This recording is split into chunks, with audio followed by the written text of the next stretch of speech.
അഭിഷേക് നമസ്കാരം. നമസ്കാരം ചേട്ടാ. ഇന്ന് രാവിലെ പത്രങ്ങളിലേക്കുള്ള വാർത്തയാണ് ചിത്രപ്രിയ, അതായത് മലയാറ്റൂർ ചിത്രപ്രിയ വധക്കേസിൽ പോലീസ് കുറ്റപത്രം സമർപ്പിച്ചിരിക്കുന്നു. പ്രതിയായി ഫ്രെയിം ചെയ്തിരിക്കുന്നത് ഒരേ ഒരു പേരാണ്, ആൺസുഹൃത്തായ അലൻ ആണ് ഈ കുറ്റകൃത്യം ചെയ്തിരിക്കുന്നതെന്ന് പോലീസ് ഫ്രെയിം ചെയ്ത് പറഞ്ഞിരിക്കുന്നു. എന്താണ് ഇതിൻ്റെ ഒരു നാൾ വഴികൾ? മാത്രവുമല്ല, ഇതിന് വേണ്ടത്രൊരു മാധ്യമ ശ്രദ്ധ ഈ കേസിന് വന്നിട്ടുണ്ടായിരുന്നോ എന്നും സംശയമാണ്.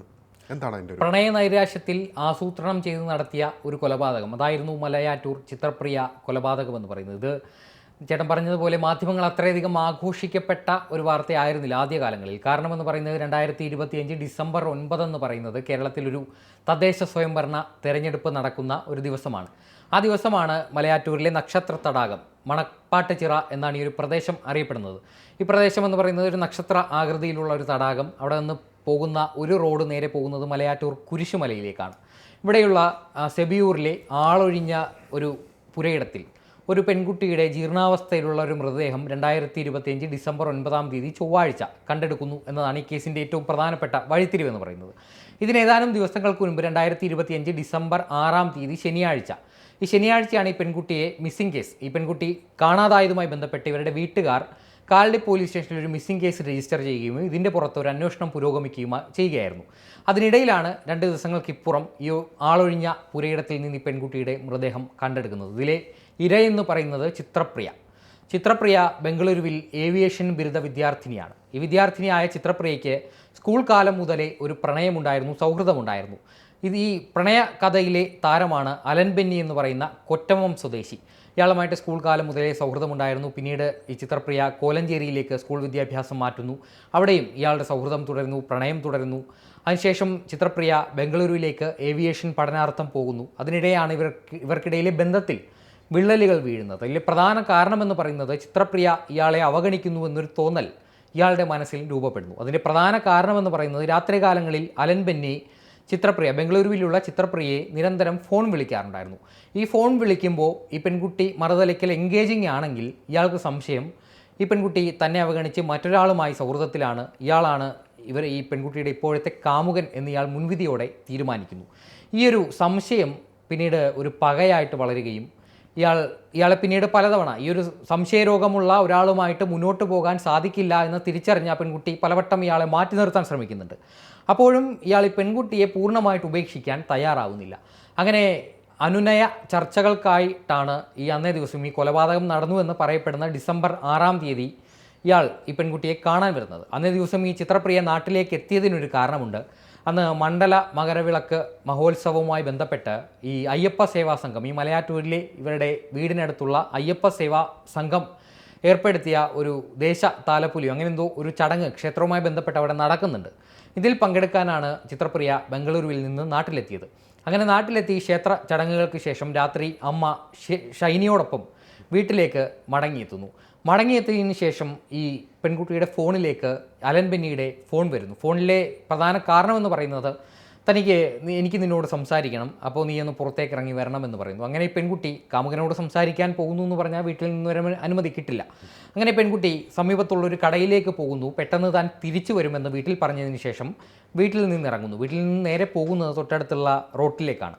ഈ റോഡിൽ ബൈക്കുമായി കാത്തുനിന്ന അലൻ ബെന്നി ഈ പെൺകുട്ടിയുമായിട്ട് നേരെ പോകുന്നത് നക്ഷത്ര തടാകം എന്ന് പറയുന്ന മണപ്പാട്ടുചിറ എന്ന് പറയുന്ന ആ പ്രദേശത്തേക്കാണ്. ആ പ്രദേശം എന്ന് പറയുന്നത് നമ്മുടെ ഒരു തടാകം, ആ തടാകത്തിന് ചുറ്റും വീടുകളും കെട്ടിടങ്ങളും അതുപോലെ തന്നെ പള്ളികളും ധ്യാന കേന്ദ്രങ്ങളൊക്കെ നിലനിൽക്കുന്ന പ്രദേശമാണ്. ഇവിടേക്ക് എത്തുന്നു. ഒരു അത്യാവശ്യം നൈറ്റ് ലൈഫൊക്കെ ആസ്വദിക്കാൻ പറ്റുന്ന ഒരു സ്ഥലമായിട്ടാണ് എനിക്ക് തോന്നുന്നത്. അങ്ങനെയാണ് അവിടുത്തെ ഒരു രീതി. അവിടേക്ക് രാത്രി വെളുപ്പിനോടെ എത്തുന്ന ഇരുവരും, രാത്രി വീട്ടിൽ നിന്ന് പോയ മകളെ കാണാനില്ല എന്ന് വരുന്നതിന് മുൻപുള്ള സംഭവങ്ങളാണ് നമ്മൾ പറയുന്നത്. അങ്ങനെ ഈ നക്ഷത്ര തടാകത്തിന് അടുത്തേക്ക് എത്തുന്നു. മണപ്പാട്ടുചിറയുടെ സമീപത്ത് ഇരുവരും സംസാരിക്കുന്നു. സംസാരത്തിന് ശേഷം തൻ്റെ മനസ്സിലുള്ള കാര്യങ്ങളൊക്കെ ഇയാൾ പറയുന്നു. ഇത് ഇരുവർക്കും തമ്മിലൊരു വാക്കുതർക്കത്തിന് ഇടയാക്കുന്നു. ഈ വാക്കുതർക്കത്തിനൊടുവിൽ ഇവർ സമീപത്തുള്ള സെബിയൂർ റോഡിലുള്ള ഒരു ആളൊഴിഞ്ഞ പുരയിടം, ഈ പുരയിടം എന്ന് പറയുന്നത് അടുത്തിടെ കാട് വെട്ടിത്തെളിച്ച ഒരു പുരയിടമാണ്. ഇവിടെ ഒരു വണ്ടി നിർത്തിയിട്ടിട്ടുണ്ട്. ചുറ്റും വെട്ടുകല്ലുകൾ കൂന കൂട്ടി ഇട്ടിട്ടുമുണ്ട്. ഇവിടേക്ക് ഇവരുടെ വാക്കുതർക്കം കടന്നു ചെല്ലുന്നു. പെട്ടെന്നുണ്ടായ പ്രകോപനമല്ല, ആസൂത്രണം ചെയ്ത് നടത്തിയൊരു കൊലപാതകം എന്നാണ് പോലീസിൻ്റെ കുറ്റപത്രത്തിൽ പറയുന്നത്. അങ്ങനെ ഇയാൾ ഈ പെൺകുട്ടിയെ അവിടെ കിടന്ന ശരീരത്തിൽ മർദ്ദിക്കുന്നു. അതിനുശേഷം അവിടെ കിടന്ന വെട്ടുകല്ല് ഉപയോഗിച്ചുകൊണ്ട് തലയിൽ ഈ ചെവിയുടെ സമീപത്തായിട്ട് ആഞ്ഞടിക്കുന്നു. ഈ ആഞ്ഞടിക്കുന്നതിനെ തുടർന്ന് ഈ പെൺകുട്ടിയുടെ ബോധം നഷ്ടമാകുന്നു.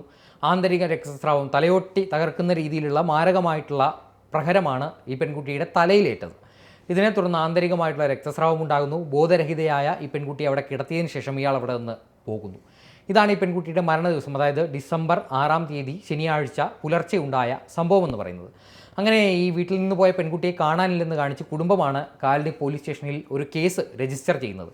അങ്ങനെ മിസ്സിംഗ് കേസായിട്ട് ഈ ഒരു കേസന്വേഷണം, ഇലക്ഷൻ സമയമാണ്, അപ്പോൾ പോലീസിനും പരിമിതികളുണ്ട്. അന്വേഷണം ഒരു മിസ്സിംഗ് കേസിന് അത്രയധികം പ്രാധാന്യമേ ആ ഒരു സമയം കിട്ടുകയുള്ളൂ. അതിന് ആരെയും കുറ്റം പറഞ്ഞിട്ട് കാര്യമില്ല. അങ്ങനെ അന്വേഷണം പുരോഗമിക്കുന്നതിനിടെ നമ്മൾ ഈ പറയുന്ന ജനുവരി 9-ാം തീയതി ചൊവ്വാഴ്ച ഈ നക്ഷത്ര തടാകത്തിന് സമീപത്തായിട്ടൊരു കാറ്ററിംഗ് യൂണിറ്റ് ഉണ്ട്.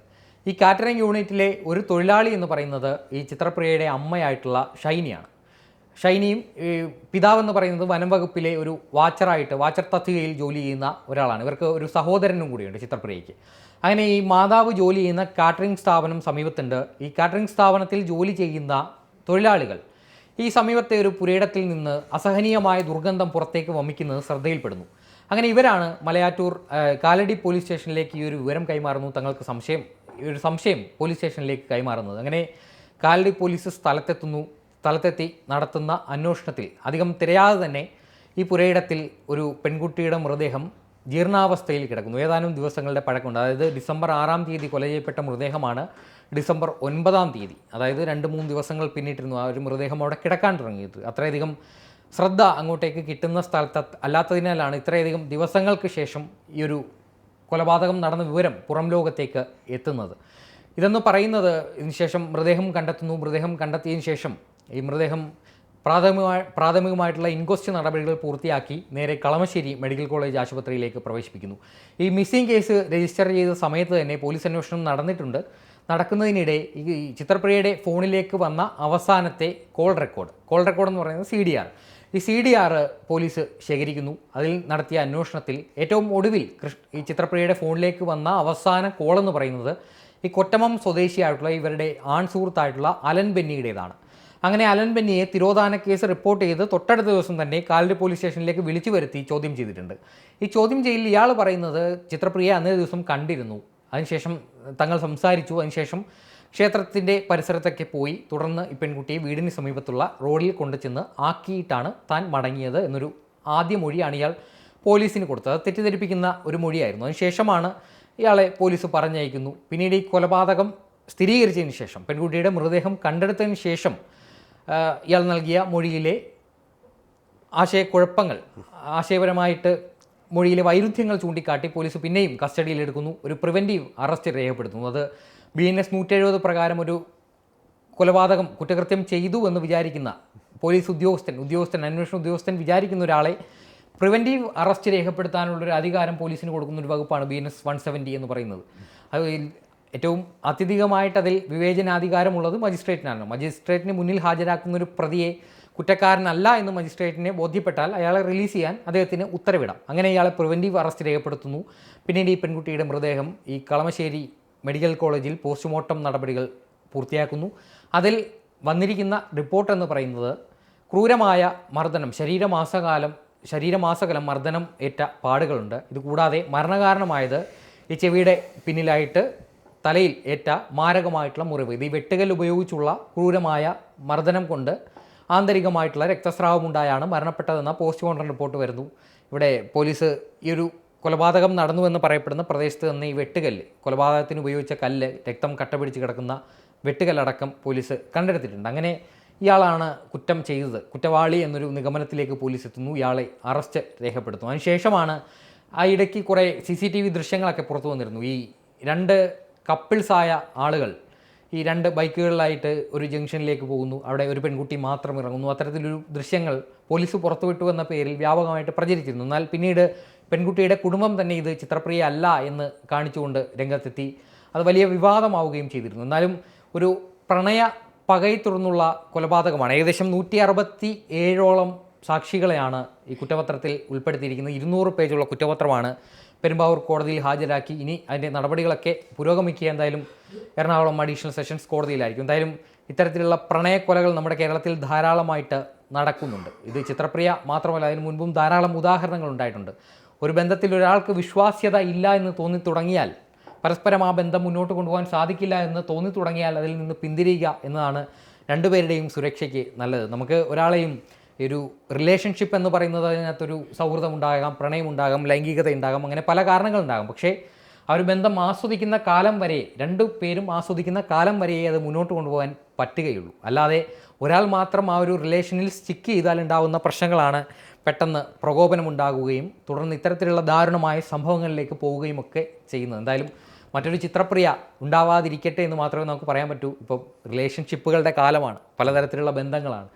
കുട്ടികളെ ഉപദേശിക്കുന്നത് പോലും അവർക്ക് ഇഷ്ടമല്ലാത്തൊരു കാര്യമെന്ന് പറയുന്ന ഉപദേശമാണ്. അപ്പോൾ ആരെയും ഉപദേശിക്കാൻ നമുക്ക് പറ്റില്ല. അപ്പോൾ സ്വയം തിരിച്ചറിഞ്ഞ് തനിക്ക് സുരക്ഷിതമായ വഴിയിലൂടെ നടക്കുക എന്ന് മാത്രമാണ് പെൺകുട്ടികളോട് പറയാനുള്ളത്. നല്ല ബന്ധങ്ങൾ തിരഞ്ഞെടുക്കുക.